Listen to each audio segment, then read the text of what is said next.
태안반도 끝자락에 자리 잡고 있는 신진도항. 이곳은 꽃게잡이 배 30여 척이 드나드는 꽃게 집화장입니다. 평일 오전에도 항구는 꽃게맛 보러 온 사람들로 북적북적합니다. 태안의 꽃게는 전국적으로 유명하죠.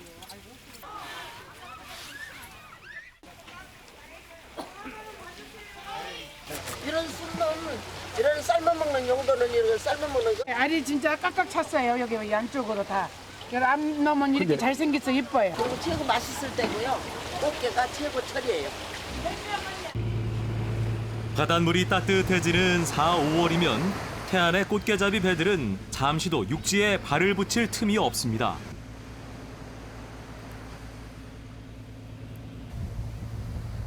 꽃게의 산란을 위해 6월부터는 금어기가 시작됩니다. 지금은 허락받은 단 한철. 그래서 어민들은 바다를 떠날 수 없습니다. 주머니 모양의 안강망으로 잡은 꽃게는 서해안 꽃게 중에서도 최상품 취급을 받습니다.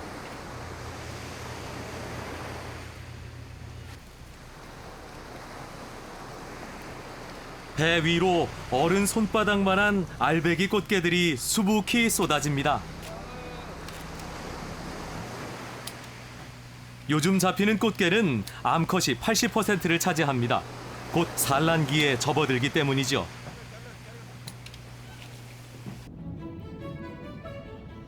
태안 바다 속은 요즘 그야말로 물 반, 암꽃게 반입니다.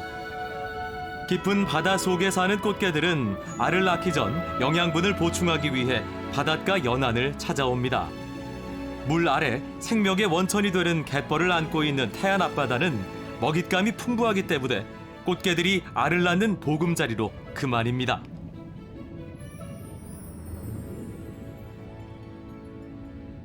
태안 동꽃게는 그러니까 이 물살이 센 지역에서 살다 보니까 운동량이 많고 그래가지고 살도 탄탄하고 그리고 이 바다 조건이 이 모래와 뻘이 적당히 형성이 돼 있어가지고 꽃게가 서식하기 아주 좋은 장소이기 때문에 꽃게가 동꽃게가 태안 쪽 꽃게가 좋죠. 덤으로 얹혀진 물고기를 잡는 재미도 제법 쏠쏠합니다. 이 녀석은 잔뜩 심통이 났군요. 수온이 오르면서 바다는 더 풍성해지고 있습니다. 엄청나게 큰 민어가 잡혀 올라왔습니다. 민어는 훗날 만선을 예고하는 길조라고 하네요. 여기저기서 들려오는 만선 소리에 항구는 활기로 가득 찼습니다.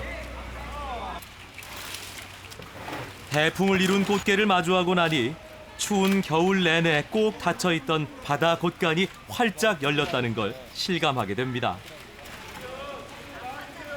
암수로 구별된 꽃게는 다시 크기별로 나눕니다. 큰 놈은 쪄먹기 좋고 작은 놈은 게장으로 담가 먹기 알맞죠.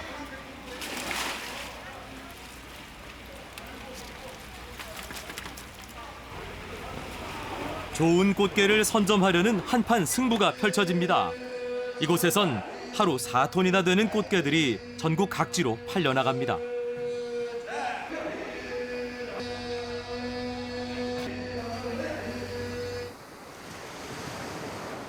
탱탱하게 알밴 꽃게들이 잡히기 시작하는 계절.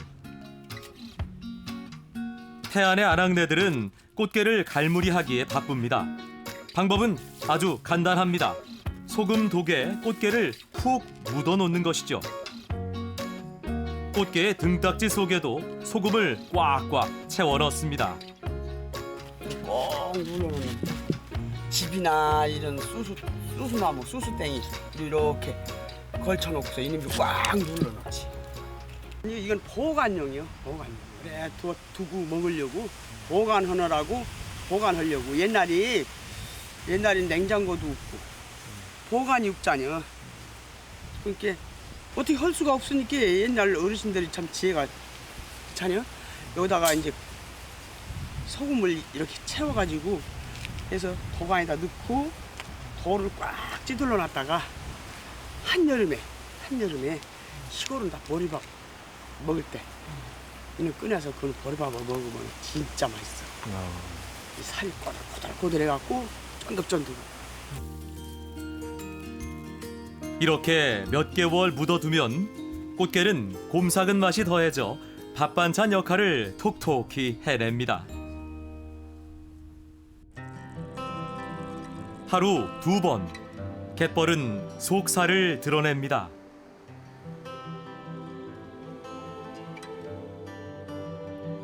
바닷물을 멀찌감치 밀어내는 달이 떠오르면 물 빠진 갯벌엔 횃불이 오릅니다. 불빛을 보고 달려드는 개나 낙지 등을 잡기 위해서인데요. 충청도의 전통 어로 방식인 해루질입니다. 맨손으로도 꽃게를 손에 넣는 이 기막힌 꽃게잡이는 썰물이 지는 밤 먹이를 먹기 위해 갯벌을 돌아다니는 꽃게들의 습성을 이용한 겁니다. 해마다 역대 되면 잡아요. 5월달 그 되면은. 꽃게, 뭐 소라, 또 낙지도 있고요. 그런 물속에서 이렇게 다니고 있어요. 갯벌이 내어준 것들은 1년 내내 태안 사람들에게 든든한 양식이 돼주었습니다. 대부분 간단한 조리를 통해 바다의 향을 그대로 살려 먹지만 게를 반찬으로 먹으려면 조금 더 손이 많이 갑니다. 물에다가 소금 넣고 끓이면 식혀서 게장에다 부어요. 그리고 그물 남는 놈으로 깨국지. 소금물을 이용한 염장게장은 태안 지방의 오래된 토속 음식입니다. 염장게장은 물의 염도를 맞추는 게 가장 중요합니다. 너무 진하면 짜고 너무 연하면 꽃게가 상합니다. 팔팔 끓인 소금물을 한 김 식히는 사이 고추, 마늘, 파를 종종 썰어 갖은 양념을 준비합니다. 생강은 꽃게의 비린내를 없애주고 잡균의 번식을 막기 때문에 꼭 들어가야 합니다. 손질한 게를 독에 차곡차곡 넣고 양념을 얹은 뒤 소금물을 붓습니다. 나머지는 시간이 알아서 맛을 내주죠. 3일 넘어서도 괜찮아요. 그러니까 이틀 되면 조금 덜 간들어서 비리고 3일 버텀 쭉 잡수면 괜찮아요.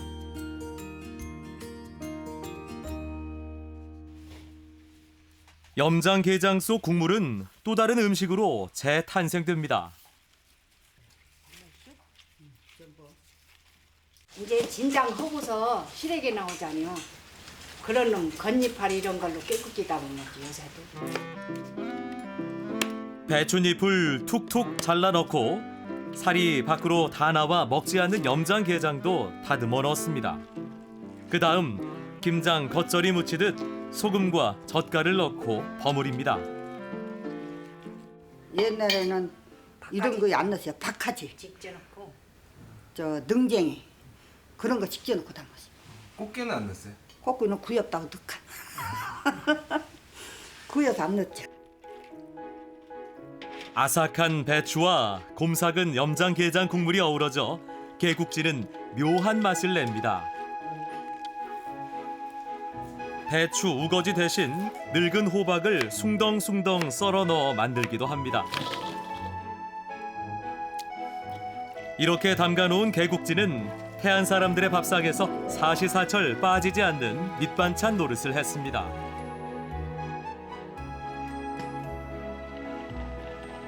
게국지는 익혀놓았다가 두고두고 찌개로 끓여 먹었는데요. 찌개는 설탕을 넣지 않아도 단맛이 납니다. 게에서 우러난 감칠맛이죠. 간결한 염장게장과 게국지의 순수한 맛은 가난한 시절을 지혜롭게 넘겼던 태안 아낙네들을 닮았습니다. 어머니 같은 넉넉함을 가진 태평하고 안락한 땅 태안. 이곳에 바다와 갯벌, 바람과 햇빛, 그리고 맛이 익어갑니다.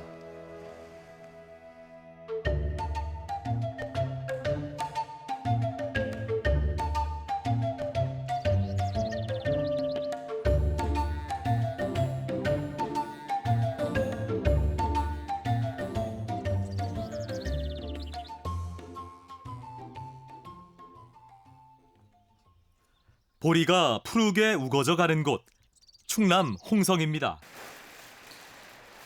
예부터 홍성은 한우 산지로 유명합니다. 오늘도 막 도축한 소고기가 들어왔는데요. 그야말로 생고기, 사후 강직이 일어나기 전 상태입니다.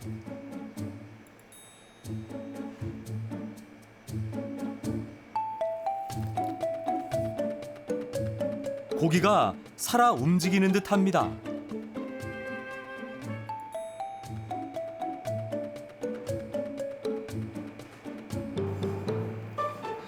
살기가 느껴지는 싱싱한 우둔살은 생으로 즐길 수 있습니다. 모습이 검붉은 유리 같습니다.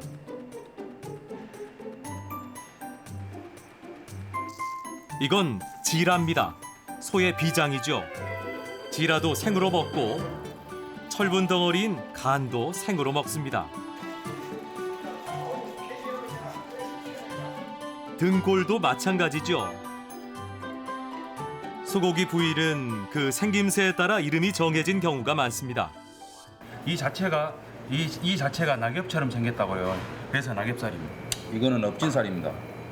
조상님들이 부위의 명칭을 정할 때 일상생활에서 보이는 뭐 농기구나 우리 뭐 토시살 같은 경우는 토시를 끼지 않습니까?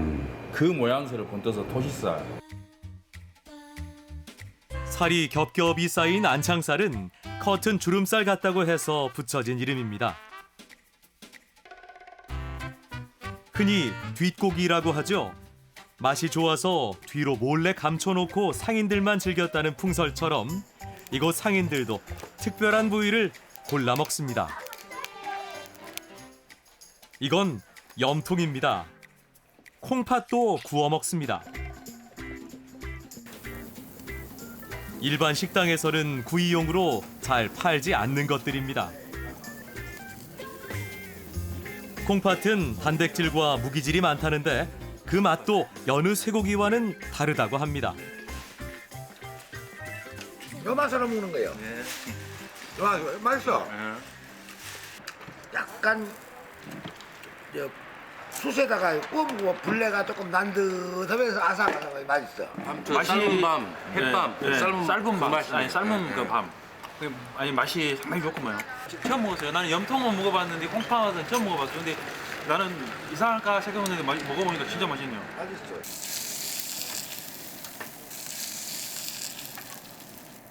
구이용으로 가장 인기 있는 소고기 부위는 등심입니다. 하지만 예전엔 귀한 대접을 못 받았다는데요. 진짜로 초창기 때는 이 등심을 손님들한테 권하면 등심 안 먹는다 그랬어요. 아 등심 찌그리다 막 머릿속에 옛날에 우리 먹었던 기억이 있지 않습니까?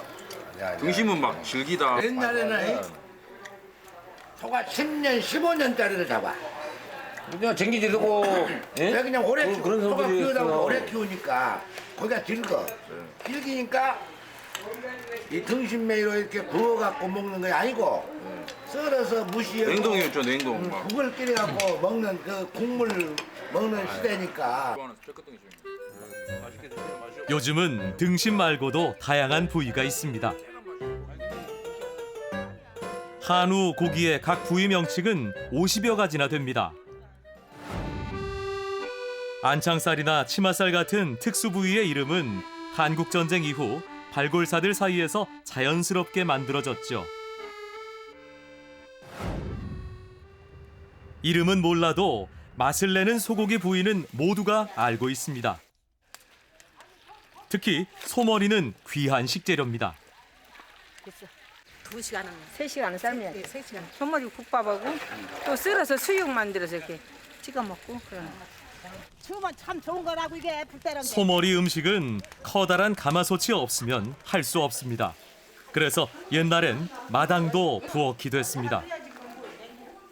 소양, 이건 소천엽. 이게 새끼포? 이게 새끼포nhập 이거 소새끼포. 이게 다다다. 소새끼포. 깨물수록 단맛 나오고. 쫄깃하니 맛이 좋습니다요. 깨물수록 단맛이 나와. 이 한솥이면 동네 잔치를 할 수 있었습니다.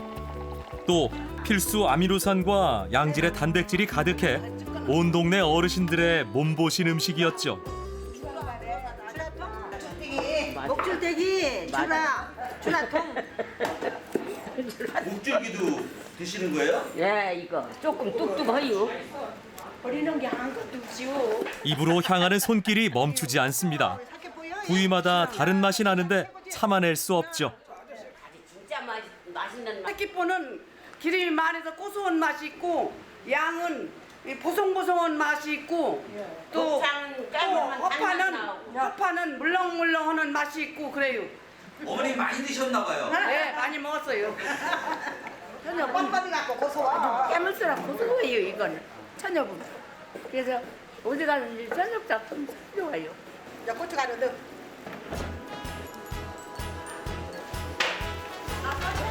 국물을 내고 건진 내장은 고춧가루와 소금, 간장과 마늘로 양념합니다. 이것을 그릇에 담고 내장 끓인 육수를 부으면 맑고 개운한 내장탕이 완성되죠.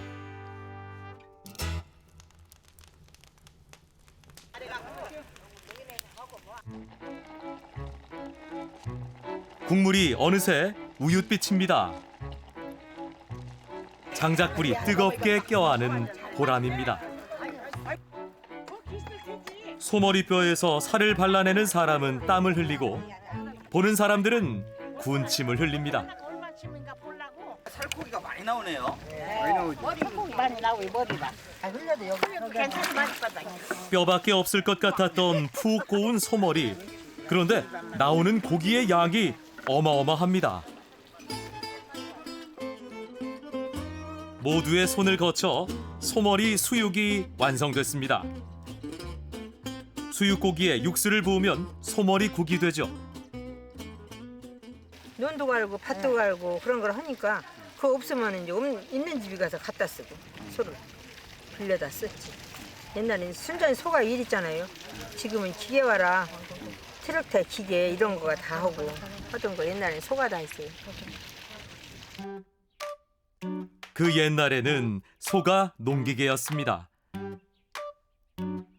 수천 년 동안 함께 쌀농사를 지었던 밥상의 증인이자 우리의 오랜 동지였던 소. 한우가 갖는 그 높은 지위는 우리가 함께 굶주리고 땀 흘렸던 기억에서 만들어진 것이 아닐까요?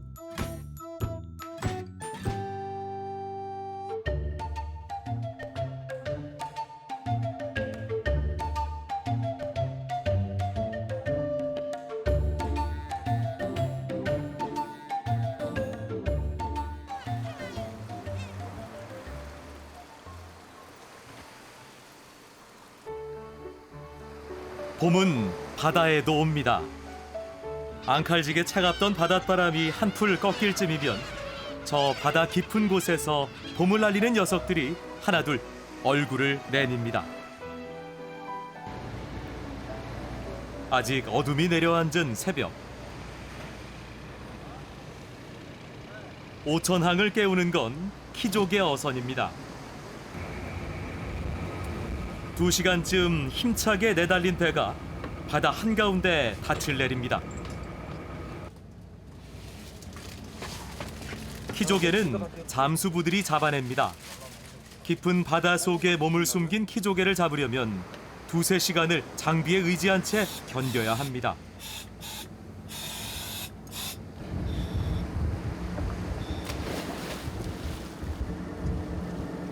잠수부가 바다로 뛰어들면 갑판 위는 바빠집니다. 잠수부가 물속에 있을 때 배 위 선원의 역할이 중요하기 때문입니다. 다이버가 물속에 내려간 이후에는 항시 다이버를 보고 있어야 됩니다. 불안해갖고 어떻게 될지 모르니까 위급한 상황이 올 수도 있고 그래서 선원에게 몸을 맡긴 채 잠수부는 유유히 유영을 합니다. 키조개는 펄에 박힌 채 20% 정도만 모습을 드러내고 있습니다. 잠수부는 숨어있는 키조개를 찾아 하나하나 손으로 캐내야 합니다.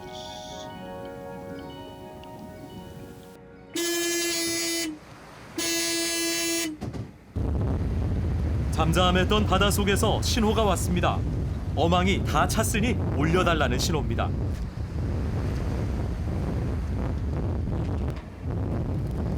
드디어 키조개를 가득 담은 어망이 올라옵니다.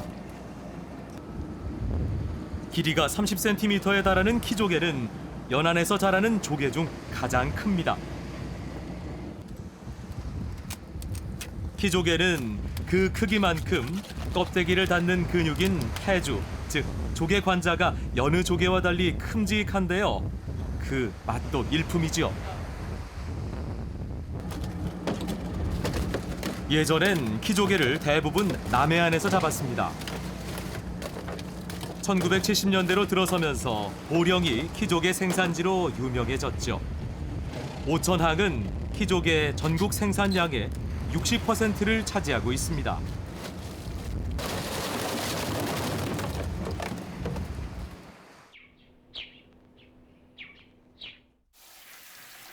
보통 키조개는 양념을 해 구이로 먹지만 싱싱할 때는 회로 썰어 먹습니다.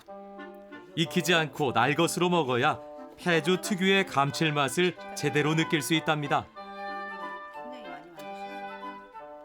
탱탱해요. 이게 살이 탱탱해가지고 이렇게 만져보시면은 아마 아실 건데 되게 탱탱해요. 살아있는 거. 지금 이게 살아있는 상태거든요. 키조개가 이렇게 씹히는 맛도 이렇게 조개살인데도 되게 아삭아삭하다는 느낌이 들 거예요.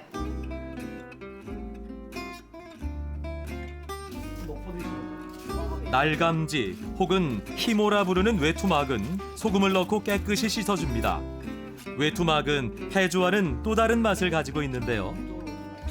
이게 이렇게 해놓으면 이렇게 쫄깃쫄깃하면서 이게 씹히는 맛이 좋아요, 되게. 부드럽게 씹히는 폐주에 비해 외투막은 쫄깃한 맛이 일품이죠. 외투막은 회무침이나 볶음을 할 때 폐주와 함께 넣으면 식감이 더욱 풍부해집니다.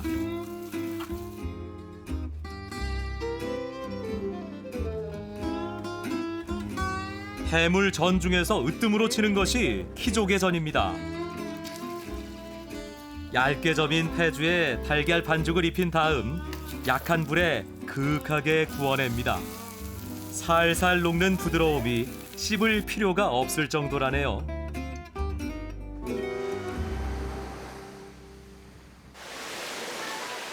봄바람이 불기 시작하면 어물전의 주인들도 하나둘 바뀝니다.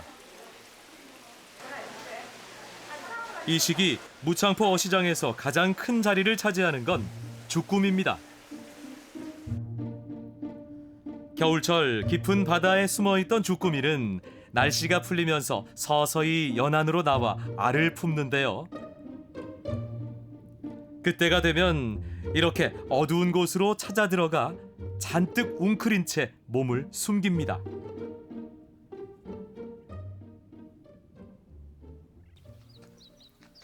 어부들은 안식처를 찾아 숨는 주꾸미의 습성을 이용해 봄 한철 소라를 줄에 매달아 바다에 던져 주꾸미를 잡아냈죠.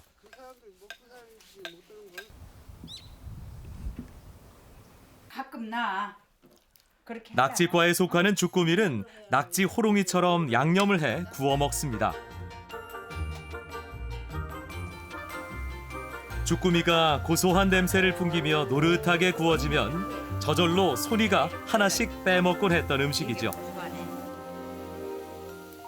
지금도 그때만 하고 비슷해서 드시면 어때요?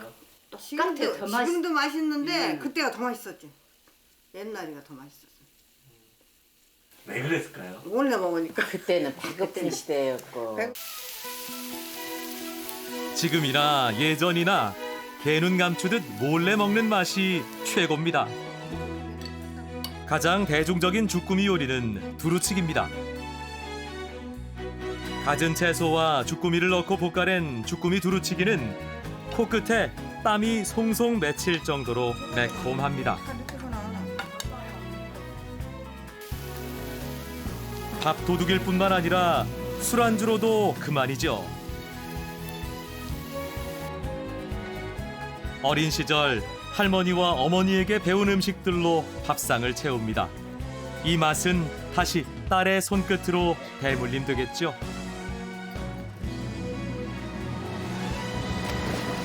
계절에 순응하며 자연이 내주는 것으로 만들어낸 밥상. 바다가 내어준 넓고 깊은 맛이 여기에 있습니다.